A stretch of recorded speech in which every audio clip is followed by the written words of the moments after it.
Bonjour, je suis Marie-Josée Keller, je suis la présidente du Conseil national de l'Ordre des sages-femmes en France et je regrette beaucoup de ne pas être parmi vous aujourd'hui.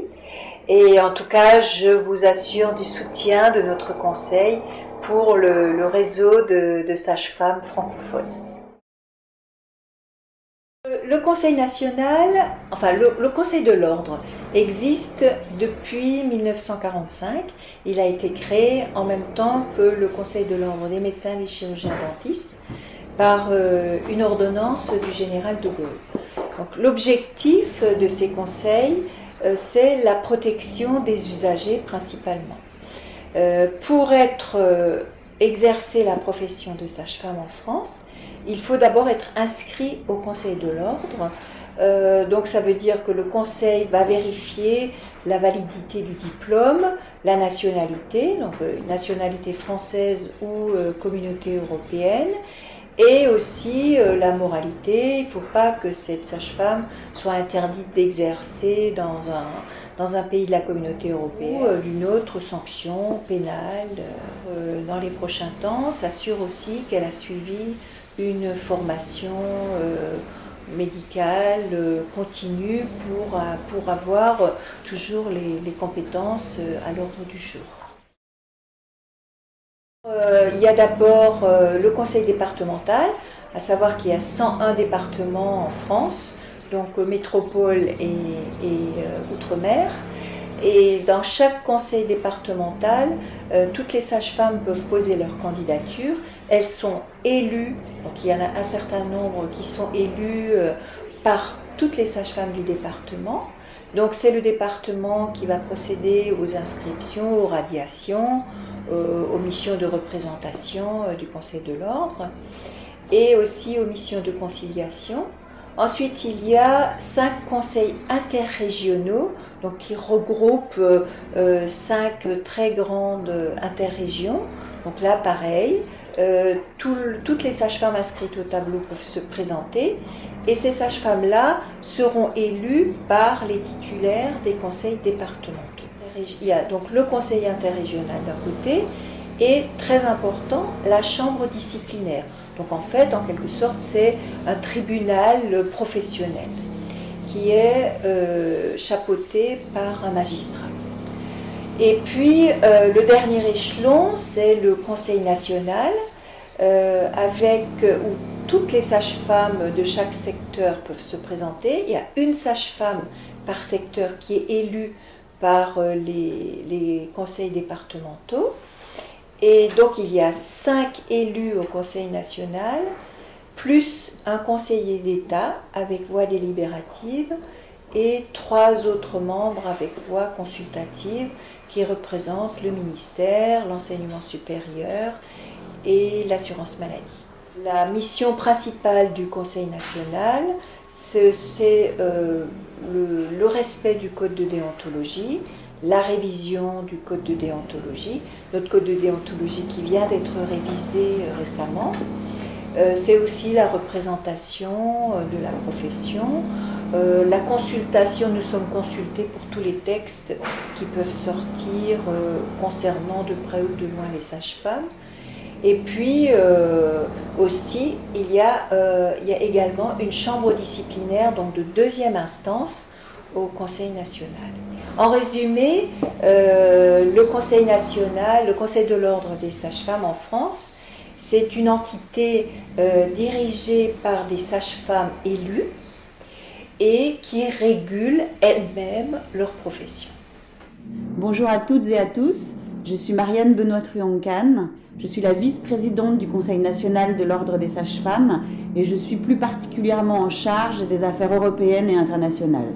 Je suis très heureuse de pouvoir participer, même à distance, à ce premier événement pour les sages-femmes francophones, parce que nous pensons que c'est un événement qui est très important pour la mise en avant des sages-femmes francophones. La régulation d'une profession de santé nous semble être un élément capital, un élément crucial pour une bonne prise en charge des patientes, des mères et des enfants que toute sage-femme doit faire. Alors pourquoi? Premièrement, la régulation, c'est le contrôle de l'accès à la profession. Ce qui signifie, par exemple en France, qu'on ne peut pas s'appeler sage-femme si on n'a pas eu le diplôme de sage-femme et qu'on est inscrite au Conseil de l'Ordre des sages-femmes. C'est une obligation pour pouvoir exercer la profession. Par ce fait, toute personne qui demande l'accès à la profession passe par nous, et nous sommes donc à même de vérifier que la formation est la bonne, de vérifier que les compétences sont les mêmes, de vérifier la compétence linguistique, etc., etc. Donc ce premier contrôle sur l'accès à la profession nous semble essentiel. Ensuite, nous sommes à même de pouvoir suivre le ou la professionnel pendant toute sa vie d'exercice, ce qui nous permet de savoir où il exerce, comment il exerce, ce qui nous permet de vérifier aussi qu'il fait bien une formation professionnelle continue. Cette surveillance permet non seulement de contrôler que les femmes et les enfants seront bien pris en charge par cette personne, mais permet aussi de pouvoir établir des politiques publiques de santé parce qu'on connaît exactement le nombre de professionnels en exercice et ce qu'ils font. Ce qui nous permet de savoir s'il faut, entre guillemets, fabriquer plus de sages-femmes, s'il faut en fabriquer moins, si par hasard, ce qui nous est arrivé récemment, il y a des problèmes sur un champ donné de la santé des femmes, ce qui était le cas pour la gynécologie puisqu'il y avait de moins en moins de gynécologues, ça nous a permis d'intervenir pour proposer que les sages-femmes rentrent dans la compétence de la gynécologie pour rendre ce service aux femmes. Donc la régulation, c'est l'accès au contrôle de la profession et c'est le suivi du professionnel pendant toute sa carrière. Ce suivi, il est évidemment pas que dans le contrôle et le disciplinaire, il est aussi dans le champ d'exercice de ses compétences, puisqu'il va permettre, par exemple pour l'exemple de la gynécologie, d'aider les femmes de notre pays en donnant aux sages-femmes cette compétence qu'elles n'avaient pas avant, pour que nos femmes, j'ai envie de dire les citoyennes de notre pays, puissent se faire suivre et avoir moins de cancers, etc., etc. Il y a plusieurs possibilités pour faire de la régulation d'une profession.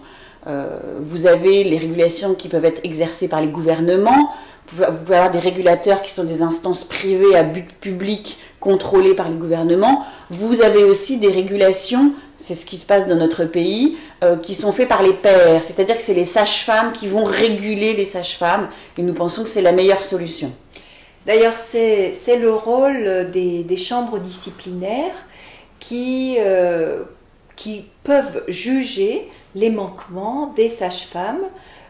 Donc n'importe qui peut porter plainte contre une sage-femme et ce sont donc des sages-femmes qui vont les juger, mais ces jugements seront certainement plus justes étant donné qu'ils sont faits par des sages-femmes qui connaissent l'exercice, qui connaissent le travail. Nous avons décidé, avec les régulateurs du Royaume-Uni, que sont le Nurse and Midwife Council, de créer un réseau des autorités compétentes ou régulateurs de la profession de sage-femme en Europe. C'est un réseau que nous avons mis en place en 2008 maintenant et qui regroupe 25 pays européens. On s'aperçoit vraiment dans ce réseau de la très grande diversité du type de régulation et ça ne fait que renforcer notre idée que la régulation faite par les pairs semble être la plus adaptée garantir la meilleure compétence des sages-femmes pour les soins aux mères et aux nouveau-nés. Depuis quelques années, on travaille avec l'ICM, l'International Confederation of Midwives, pour avancer justement sur le sujet de la régulation. Je suis d'ailleurs experte dans le groupe régulation. Et après avoir rencontré Maria Them, dont nous avions beaucoup entendu parler grâce à cette étude très intéressante qu'elle avait fait, qui avait été publiée dans la Cochrane Database, sur la place des sages-femmes, la qualité des prises en charge des sages-femmes dans le monde.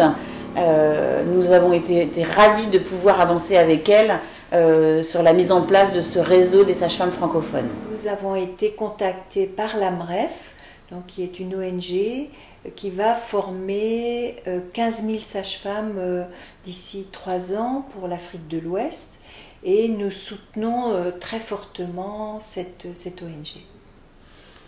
En plus de former toutes ces sages-femmes, un des buts de cette organisation est aussi qu'une sage-femme africaine ait le prix Nobel de la paix en 2015. Et ça nous paraît être vraiment non seulement porteur, parce qu'on serait extrêmement fier qu'une sage-femme puisse avoir le prix Nobel de la paix, parce qu'on pense que vraiment on le mérite vu le travail qu'on fait auprès des femmes et des enfants, mais ça pourrait être un message fort pour la formation des sages-femmes. Au vu de toutes les études qu'on peut voir, on sait que quand il y a une sage-femme formée et bien formée, qui prend en charge des mères et des enfants, on assiste à une réduction drastique de la mortalité maternelle et infantile. Donc on soutient ce projet d'une façon très très forte et on espère que ça portera ses fruits. Encore une fois, un très bon colloque et nous sommes toutes des sages-femmes. Nous avons la chance de parler la même langue, le français, et n'oublions pas que nous sommes toutes au service des femmes et des nouveau-nés. Et je vous souhaite vraiment un très très bon colloque et au plaisir de bientôt vous revoir. Comme Madame Keller, je voudrais vous souhaiter un excellent colloque. J'espère que ce sera le début, la fondation d'un réseau qui aura de beaux jours devant lui. J'espère qu'on pourra se voir de visu bientôt et peut-être avant le congrès de l'ICM en 2014. Je vous souhaite donc un très bon colloque et à bientôt.